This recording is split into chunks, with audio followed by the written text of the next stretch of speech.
누가복음 24장 44절에서 53절 복음 증거자를 파송하신 예수님이라는 말씀의 제목으로 함께 은혜의 말씀을 나누고자 합니다. 예수님은 안식 후 새벽에 부활하셨어요. 예수님의 부활은 새로운 시대를 가져온 그런 부활이에요. 그리고 여러 제자에게 나타나셔서 그의 살아계심을 증거하셨습니다. 그리고 이제 그들을 주님께서 주님의 복음 전도자로, 복음의 증거자로 파송하십니다.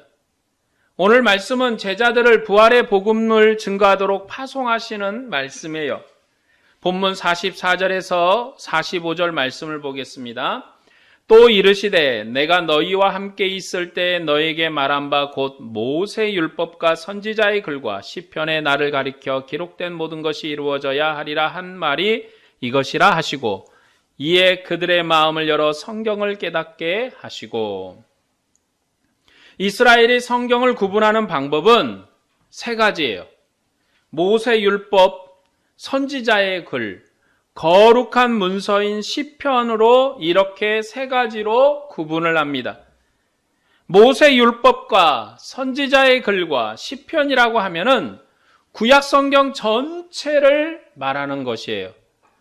누가복음은 하나님의 구원 역사를 말하는 성경입니다. 그래서 아들의 죽음과 부활이 모든 성경에 기록된 일이라고 그렇게 말하고 있습니다. 모세의 율법과 선지자의 글과 시편이 나를 가리켜 기록되었는데 그 모든 것이 이루어졌다고 주님은 말씀을 해요. 반면에 마태복음은 성경 전체를 말하지 않아요. 선지서를 인용해서 선지자의 말이 성취되었다라고 그렇게 증거합니다. 예수님은 모든 성경이 자기에 대해서 증거한다고 그렇게 하셨는데 그것은 자기 자신을 증거하는 방식이에요. 성경은 하나님 나라의 구원 역사 기록입니다. 하나님은 조상들의 행하신 구원의 일을 아들 안에서 완성하셨어요. 그러므로 하나님의 구원 역사가 바로 아들의 역사입니다. 하나님은 다윗의 후손 왕이 범죄해서 하나님 나라의 영광을 잃어버렸을 때 범죄한 나라를 회복하실 것을 선지자를 통해서 약속하셨어요. 하나님은 자기 아들을 다윗의 후손 왕으로 보내셔서 범죄한 나라를 구원할 것을 약속했습니다. 아들은 범죄한 백성을 구원하심으로 새로운 천국을 세우셨고 이전 역사를 완성하셨어요. 그러므로 이스라엘 역사는 아들을 위한 역사라 할 수 있어요. 아들은 구약이 자신을 증거한다고 이전 역사를 자신의 역사라고 그렇게 말씀하십니다. 죽은 자 가운데서 부활하신 주님은 사도들을 통해서 성경을 기록하게 하셨습니다.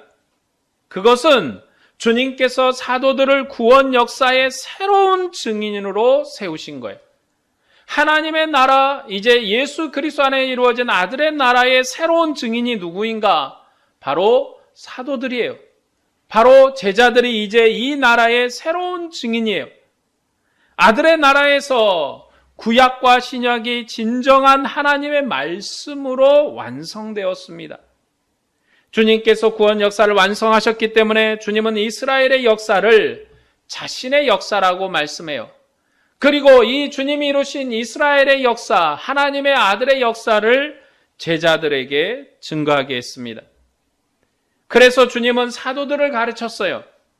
그들은 모든 족속에게 회개의 세례를 전파할 증인이기 때문입니다.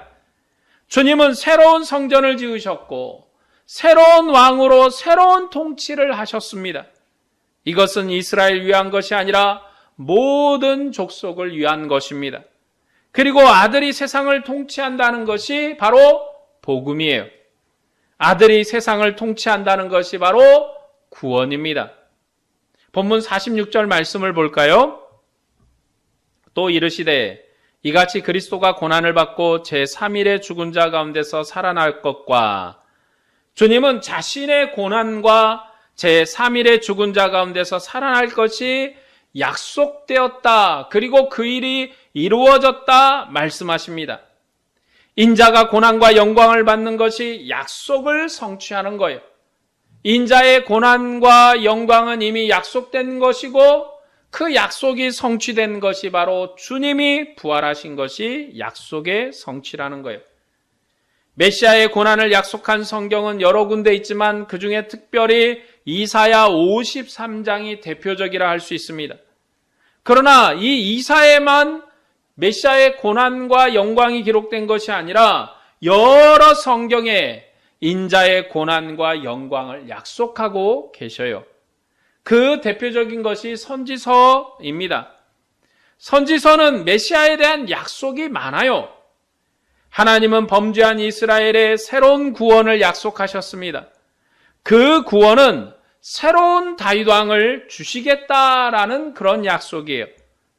이스라엘을 모세 율법으로 씻어 정결하게 했던 것처럼 새로운 영으로 새로운 인류를 지을 것을 약속하셨습니다. 하나님께 순종하는 새로운 왕과 새로운 백성을 지으심으로 새로운 나라를 세우실 것이에요. 그래서 선지서는 새로운 왕, 새로운 백성, 새로운 나라, 새로운 생명, 새로운 안식이라는 약속이 자주 언급되고 나옵니다. 왜냐하면 이스라엘이 범죄에서 망했지만 하나님은 새로운 구원으로 그들을 새롭게 하시기 때문이에요. 그것은 남은 자를 위한 새로운 구원입니다. 선지서뿐만 아니라 시편에도 메시아의 고난과 영광을 많이 이야기합니다. 구약의 하나님의 나라는 다윗의 통치가 이루어지는 나라예요. 그리고 제사장을 통해서 하나님을 섬기는 나라예요. 그러니까 구약은 하나님의 율법이 통치하는 나라입니다. 하나님은 이 나라의 율법이 온전히 시행되도록 하나님의 대사인 선지자를 통해서 왕을 감독하도록 했어요. 그래서 다윗은 하나님의 법을 따라 나라를 다스렸습니다. 이제 다윗을 대적하는 자는 하나님의 원수예요. 다윗을 돕는 자는 하나님이 복을 주실 것입니다. 그러니까 구약의 나라는 다윗의 나라예요. 구약의 나라는 다윗 왕과 그의 후손의 나라예요. 왜냐하면 하나님 앞에 마음이 합당한 자, 하나님께 기쁨으로 하나님을 섬겼던 다윗이 하나님께 인정을 받아서 그 왕위를 영원히 부여받았기 때문에, 그 왕위를 영원히 위탁받았기 때문에 그의 나라는 다윗의 나라인 거예요. 다윗은 하나님의 통치를 가나안 땅에 온전히 경영한 왕이었습니다. 그리고 열국 중에 하나님의 온 세상에 하나님의 심을 증거한 왕이에요. 그런데 다윗은 많은 고난과 멸시와 저주를 받았습니다. 다윗은 많은 고난 중에도 사람을 의지하지 않고 오직 하나님만 의지했어요. 그래서 하나님은 다윗의 기도를 들으시고 원수를 심판하시고 그를 보좌에 앉게 하셨습니다. 하나님은 다윗에게 긍휼을 베푸셨어요. 그를 존귀하게 했습니다. 그래서 다윗은 하나님을 찬양했어요. 다윗은 고난 중에도 원수의 손에서 건지시고 존귀케 하신 하나님께 감사하고 찬양했습니다. 이것이 시편에 기록된 다윗의 시의 내용들이에요. 예수님은 자신의 고난과 영광을 다윗의 시편을 인용해서 말씀하십니다. 왜냐하면 예수님이 다윗의 후손왕으로 오셨기 때문에 그래요. 예수님이 누구의 후손인가? 다윗 왕의 후손으로 오셨다라는 것입니다. 그래서 주님은 자신의 고난과 영광을 설명하면서 다윗의 시편을 인용하셨습니다. 그는 역사의 종말에 오신 다윗 후손 왕이시기 때문에 그래요. 다윗 후손 왕으로 오신 예수님은 옛 역사를 끝내시는 역사의 주인이십니다. 그래서 모든 성경이 자신을 증거하는 것이라고 그렇게 말씀해요. 그러면 왜 인자가 고난을 받고 자기 영광으로 들어가야 할까요? 예수님은 구약 이스라엘의 고난, 남은 자의 고난, 의인의 고난이 자신의 고난이라고, 자신의 고난이라고 그렇게 말씀하십니다. 자신의 고난과 영광을 설명하면서 인자들의 고난이 완성된 것이라고 말씀하셨어요. 구약의 역사가 바로 주님의 역사이기 때문에 그래요. 그래서 하나님의 나라의 첫 왕인 다윗을 모델로 그의 고난과 영광을 설명하셨던 것입니다. 세상의 고난들이 나서며 관원들이 여호와의 기름 부은 자를 대적한다고 그렇게 고백해요. 그러나 하나님은 사랑하는 아들을 시온산에 높이 드셨고 그를 존귀케 하셨습니다.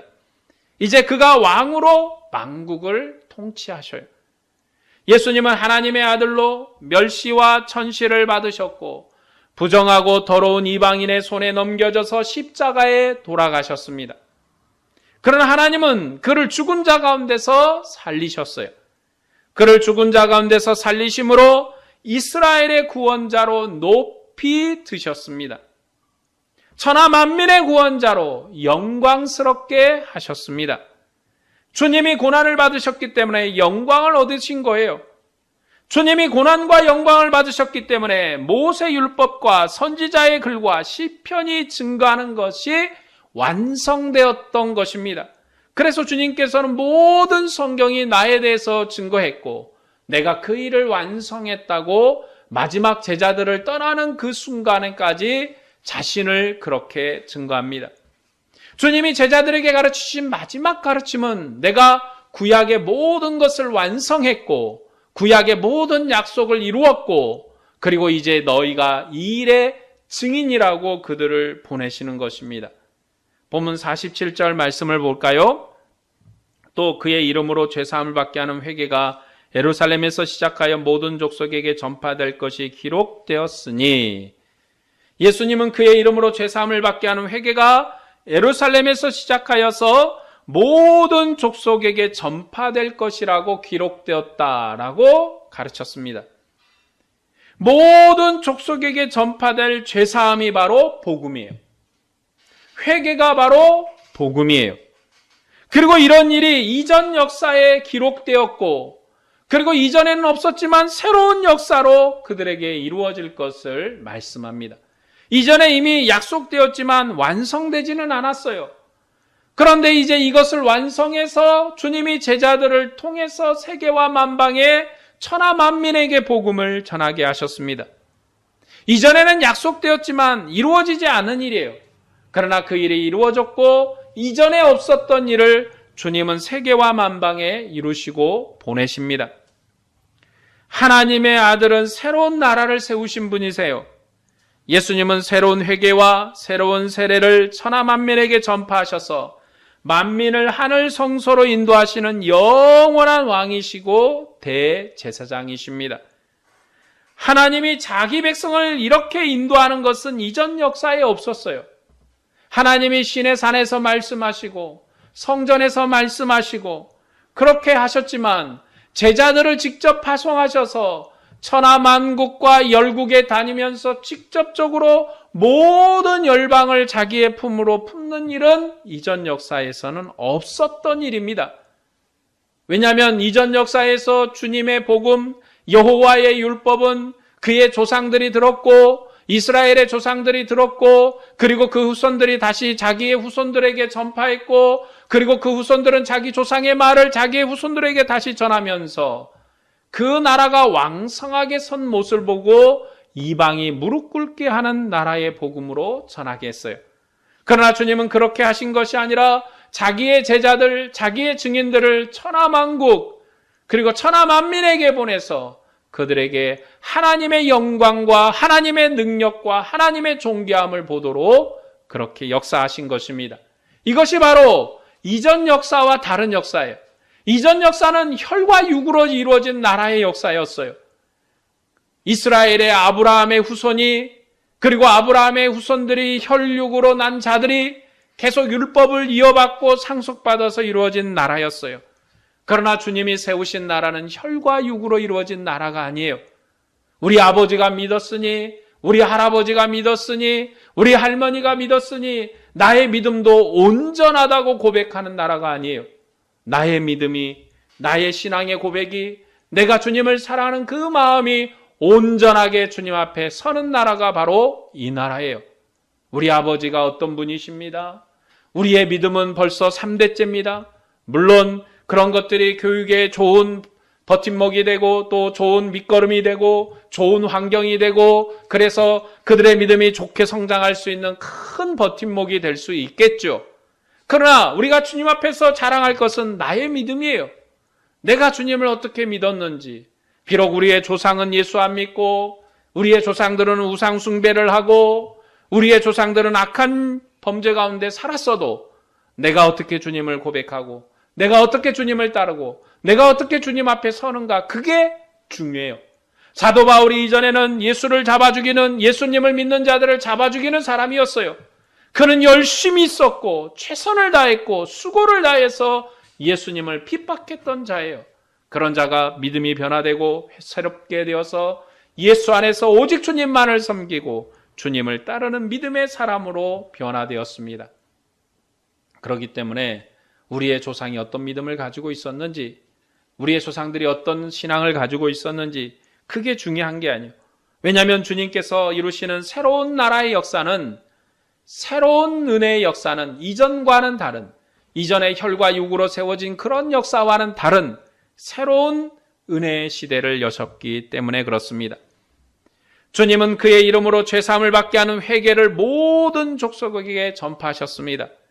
이 죄사함을 받게 하는 회개는 하나님 앞에 나가는 죄사함이고 하나님 앞에 나가게 하는 회개예요.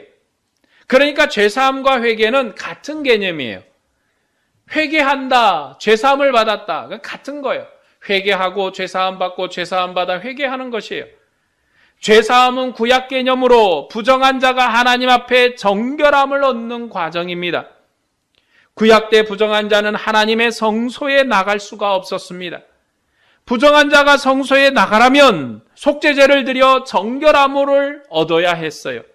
죄로부터 정결함을 얻는 자는 하나님의 성소에 나가 예물을 드릴 수가 있었어요. 그래서 죄사함은 하나님께 나가는 회개예요. 회개가 하나님 앞에 나가는 방법이고 죄사함이 하나님 앞에 나가는 방법이에요. 정결함을 얻지 못하고는 하나님 앞에 나갈 수가 없었어요. 하나님께 예물을 드리는 백성은 회개한 백성이에요. 그래서 죄사함과 회개는 같은 개념입니다. 그런데 주님은 모세 율법이 아니라 아들의 이름으로, 자신의 이름으로 죄사함을 받게 하셨습니다. 구약 때는 모세 율법을 통해서 여호와를 섬기는 백성으로 구원되었어요. 그러나 지금은 죽은 자 가운데서 부활하신 아들을 통해서 아버지를 섬기는 백성이 되었습니다.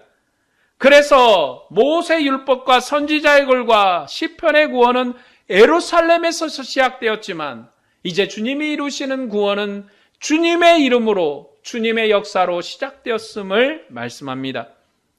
예수님의 구원과 고난과 죽음 가운데서 부활하신 주님이 모든 족속에게 해주시는 구원은 죄사함과 회개의 구원이에요. 그래서 이 복음은 예루살렘과 온 유대와 사마리아 땅 끝까지 증거될 복음입니다. 예수님의 구원은 새로운 나라의 복음이며 부활의 구원이에요. 새로운 구원이에요. 이전 역사와는, 이전의 구약과는 완전히 다른 새로운 구원이에요. 그래서 오늘 우리가 믿음으로 주님을 섬길 때 어떤 혈통이냐, 어느 족속이냐, 어느 나라 사람이냐, 어떤 자들이냐라는 걸 하나도 가리지 않고 교회는 믿음 안에서 서로 교제하며 하나님의 은혜로 서로 세우고 서로 믿음 가운데 주님을 온전히 섬기는 교회로 그렇게 서는 거예요. 이스라엘은 모세에게 속한 자로 구원됐지만 우리는 예수께 속한 백성으로 구원되었습니다. 구약 때 이방인은 이스라엘 밖에 있는 사람이어서 약속도 언약도 없는 외인이었어요. 그러나 지금은 천하 만민이 예수님의 이름으로 하늘 성소에서 하나님을 섬기는 새로운 구원을 얻은 그런 시대를 우리가 살고 있습니다. 그것은 예수의 이름으로 우리가 구원을 받았기 때문에 그래요. 새로운 시대의 왕이시고 제사장이신 예수님의 이름으로 우리가 구원을 얻었습니다. 본문 48절 말씀을 볼까요? 너희는 이 모든 일의 증인이라. 주님의 제자들은 이 모든 일의 증인입니다. 구약 때 이스라엘 백성은 증인의 백성이었어요. 그들은 조상에게 여호와의 증거를 들었고 배웠고 그의 후손들에게 그 증거를 전달했습니다. 하나님은 모세에게 자신을 증거했고 모세는 이스라엘 백성에게 이것을 알렸습니다. 그리고 이스라엘 백성은 모세가 알려준 하나님을 자신의 후손과 이방인에게 알렸어요. 여호와께서 세상의 주인이라는 사실을 그렇게 전했습니다. 그와 같이 주님은 자기 제자들에게 자신을 증거하게 했습니다. 예수님의 제자들은 죽은 자 가운데서 부활하신 예수님의 증인들이에요. 빈 무덤으로 예수님의 부활을 증거할 증인입니다. 여인들에게 나타난 일로 부활을 증거할 증인들이에요. 제자들에게 나타나서 말씀을 가르치신 주님을 증거할 증인들입니다. 주님은 고난 중에도 순종의 길을 걸으셨고 하늘 성소의 영광에 오르신 의인이십니다. 이 주님을 증거하는 것이 제자의 사명이에요. 제자의 사명인 것은 왜냐? 그들은 본대로 목격한 대로 증언하는 증인이기 때문에 그렇습니다. 너희는 이 모든 일의 증인이라. 여러분, 증인이라는 게 뭡니까? 본대로 목격한 대로 이야기하는 게 증인이에요. 증인이 보지도 않은 일을, 또 목격하지도 않은 일을, 또 당하지도 않은 일을 그것을 마치 있는 일처럼 말하면 그것은 거짓말이에요. 위증이에요. 잘못한 거예요. 그건 증인이 아닙니다. 증인이라는 것은 목격한 대로, 본 대로, 그대로 전하는 거예요. 그들이 당한 상황과 그들이 있었던 일들과 그들에게 나타났던 일들을 그대로 전달하는 것. 그것이 바로 증인의 삶이에요. 증인의 목적이에요. 예수님은 제자들을 증인으로 세우셨습니다. 그들에게 여호와의 이름을, 또 하나님의 이름을, 아들의 일을 증거하게 했어요. 예수님은 제자들을 죽은 자 가운데서 부활하신 예수님의 증인으로 세우셨습니다. 그러므로 그들은 이 믿음의 길을 고난 중에도 순종하면서 하나님의 일을 증거해야 될 일이에요. 이스라엘 백성의 사명이 여호와를 증거하는 자손과 이방인에게 증거하는 것이었다면 제자들의 사명은 주님을 천하 만민에게 증거하는 거예요. 그 주님에 있었던 사건, 주님의 일을 그대로 전달하는 거예요. 거기에 더하거나 빼거나 할 이유가 없습니다. 물론 각 복음서마다 그 목적하는 바가 있어서 거기에 맞춰서 여러 가지 이야기들이 있기도 하고 없기도 하지만 중요한 것은 예수 그리스도를 증거하기 위해서 그 모든 것들을 이야기하고 있다는 거예요. 자신이 목격한 대로 본 대로 이야기하고 있습니다. 본문 49절 말씀을 볼까요? 볼지어다 내가 내 아버지께서 약속한 것을 너에게 보내리니 너희는 이로부터 능력으로 입혀질 때까지 이 성에 머물라 하시니라. 주님이 고난과 환난 중에도 하나님을 의지한 것처럼 제자들도 아버지를 의지하는 백성으로 살아야 합니다. 그래서 아버지께서 약속한 것을 받기까지 이 성에 머물라고 하셨습니다. 제자들은 주님의 뜻에 순종하는 백성으로 살아야 합니다. 제자들이 받아야 할 능력은 모든 고난 중에도 순종하는 능력이에요. 예수님은 모든 고난 중에도 순종하심으로 하늘 성소의 영광과 생명을 얻으셨습니다. 제자들도 주님처럼 순종해서 하늘의 영광과 생명을 누리는 백성으로 살아야 해요. 이것이 제자들에게 주시는 능력입니다. 그리고 이 능력은 아버지께서 약속하신 것입니다. 그것은 위로부터 오는 능력입니다. 성령의 능력입니다.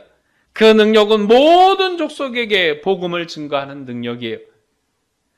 사도들은 주님의 대리자로 주님의 부활과 능력을 증거할 제자들입니다. 사도들은 이 능력으로 복음을 증거해서 교회를 설립했습니다. 이제 교회는 능력 있는 사도들이 선포한 이 복음을 증거하는 능력으로 살아야 해요. 우리가 천하 만민에게 주님의 복음을 증거하는 능력 있는 증인이에요. 여러분, 성령의 능력이 무엇입니까? 성령의 권세가 무엇입니까?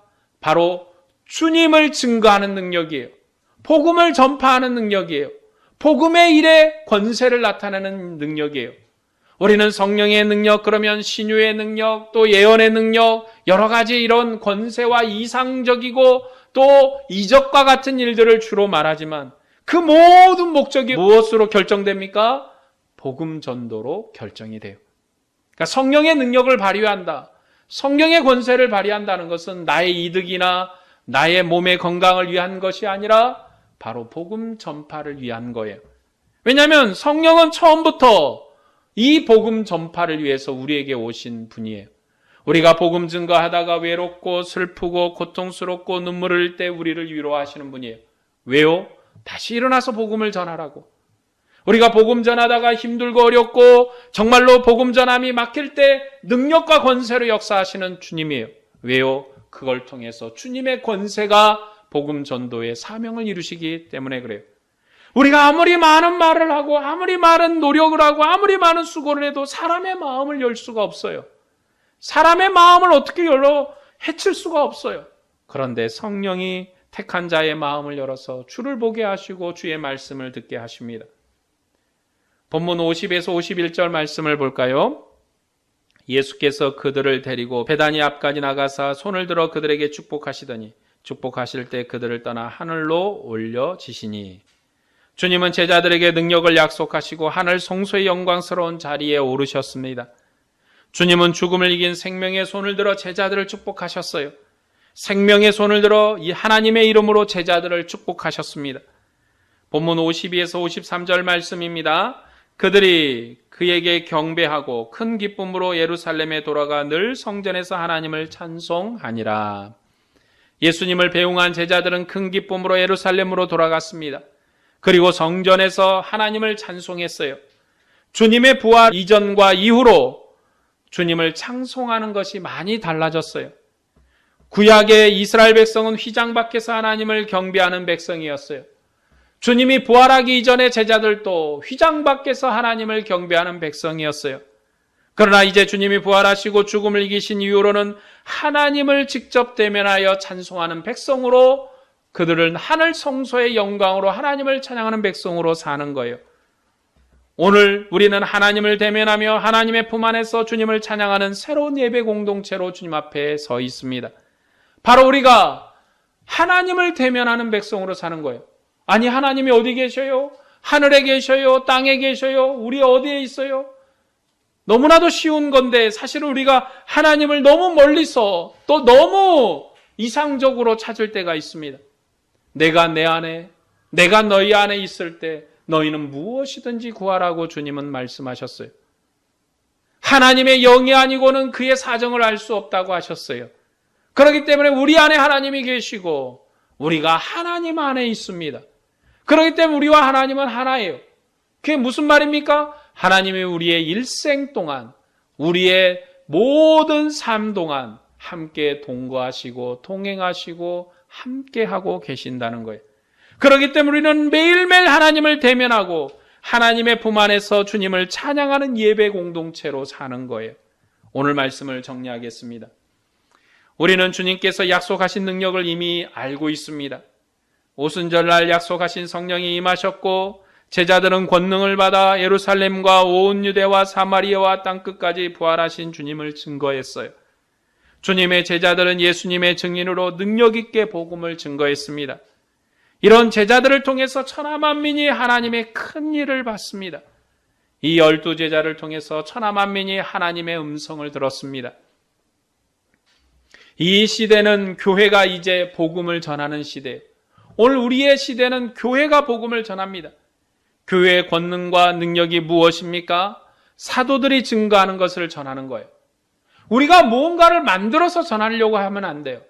우리가 뭔가를 이상적으로 또 철학적으로 만들어서 전하려고 하면 안 돼요. 우리는 성경이 증거한 대로, 사도들이 우리를 가르치는 대로 그렇게 전하는 거예요. 구약시대 이스라엘은 여호와를 증거하는 권능 있는 백성이었습니다.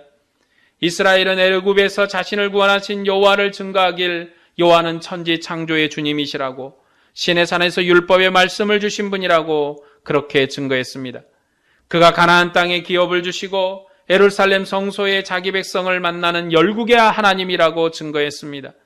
그것을 증거하는 것이 이스라엘의 능력이에요. 이제 예수님은 이스라엘에게 약속한 회복을 완성하셨습니다. 오늘 교회는 죽은 자 가운데서 부활하신 주님이 하나님의 아들이라고 증거하는 교회예요. 아들이 천국 백성을 삼으시고 썩지 않는 하늘 기업과 유업을 주시고 하늘 성소에서 하나님을 섬기게 하신다고 증거해야 합니다. 이렇게 부활하신 주님을 증거하는 것이 바로 교회의 권능이에요. 제자들이 세상에 복음을 증거했고 이 사명을 오늘 교회가 감당합니다. 교회의 능력이 무엇입니까? 세상에 정치하는 겁니까? 세상에 능력을 행하는 것입니까? 아니요, 부활하신 주님을 증거하는 것이 바로 교회의 능력이에요. 그걸 안 하면 능력이 없는 거예요. 그걸 하면 권능이 있는 거예요. 복음을 전하면 능력 있는 사람이에요. 복음 전도자가 아니면 능력 없는 자예요. 오늘 우리가 복음을 증가하면 성령이 역사하셔서 믿음 없는 자의 마음을 열어 성경을 깨닫게 하실 것입니다.